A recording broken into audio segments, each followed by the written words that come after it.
Welcome. Today we're diving into a really powerful new way to think about some of life's heaviest topics: grief, endings, and life itself.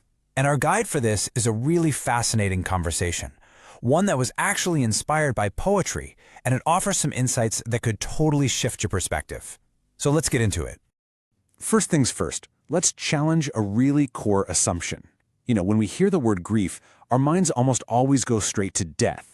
But what if that's just a tiny, tiny piece of the puzzle? The thing is, we're actually grieving all the time, often without even putting that name to it.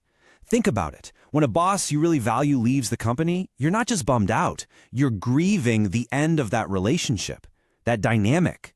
When your kid grows up, you grieve the sweet innocence of their childhood. See, grief isn't just for death. It's our natural human reaction to any significant change. So that's the first big idea. We need to broaden our definition of grief. When we start seeing it as our reaction to all of life's transitions, not just the final one, it becomes this incredible tool that can reframe our entire experience. Okay, so to really get this new way of thinking, let's actually look at what physical death can teach us about life. A poem from our source material called Soul Magic gives us this profound metaphor: the soul and the vessel.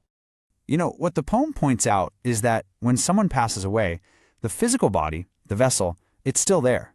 But that spark, that animation, that intangible magic, it's gone. The body stops growing old, and instead it just begins to decay. It's such a stark reminder of what truly brings us to life. And this just brilliantly highlights a huge mistake we humans make all the time. We get confused. We focus all our attention on the vehicle, the physical body, which is the most finite and limited part of a person. We judge it, we praise it, we obsess over it, and all the while we can completely overlook the essence within, that consciousness, the part with literally infinite potential. So, if this separation of the soul from the vessel is going to happen to all of us, how should we even relate to our own mortality? Well, our next section dives into this, framing death as the unwelcome guest. Another poem, No Pass, paints this picture of death as this unwelcome guest. I mean, we can try to ignore it, we can spend fortunes on trying to delay its arrival, but at the end of the day, it's a visitor that will always find its way to our door. This brings us to a really critical turning point, right? If fighting something that's inevitable is pointless, what's the alternative? Where should we be putting our energy instead? The poem's answer is a total pivot. It's radical.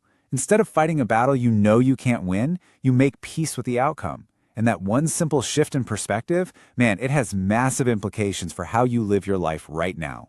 And that's the crucial point. If your relationship with your own ending is all about fear, your present life becomes all about torment.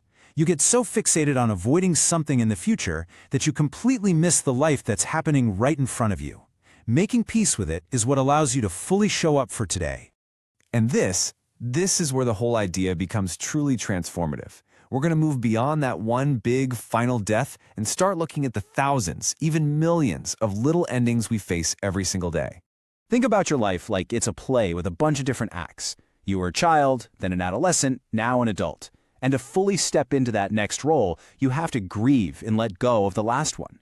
You can't be a 40-year-old still clinging to your 20s and expect to be happy. Each stage is a one-time performance. I mean, this quote from the conversation just hits the nail on the head. We are constantly in this cycle of endings and new beginnings. For us to welcome something new, a new job, a new relationship, a new version of ourselves, the old version has to die. It's a process we tend to resist, but it's the fundamental engine of all growth.